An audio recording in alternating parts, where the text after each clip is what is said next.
Wenkomgodola, awusondelelana mntaka baba, awusondele uzohlala la eduze kwami. Ngifisa sikhulume mfowethu. Ngiyayibona MK ukuthi imzili iyayidla kancane kancane futhi cishe South Africa yonke. Noma izogcina ifikelelile cishe South Africa yonke.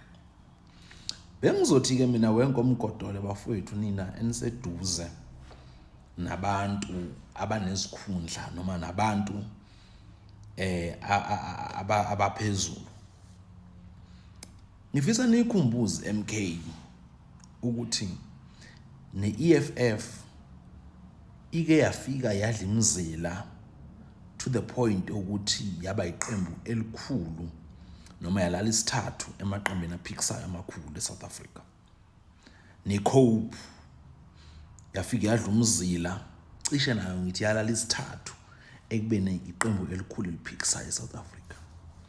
Pho ngithini ngale nkulumo? Ngithi mina we-MK uma usulitholile ithuba lokuba semandleni uzulisebenzise kahle, ngoba abantu abazona izilima uzungabakhohlwa abantu, uze ungabakhohlwa abantu.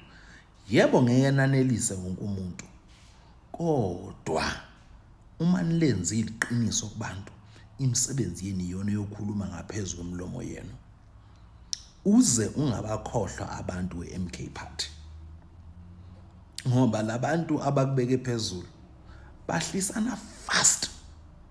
Abantu ba-South Africa badlali bakuhlisa nje fast beshesha. Buzi MK ne-Cope, i-EFF ne-Cope bakuhlisa ngathi awukazi bephezulu. Ilowo nje ngifisa ukusho engane zawethu ukuthi siyajabula masibona imisebenzi uqhubeka abantu benithemba, kodwa njengoba benithemba abantu nani nizinithembakala.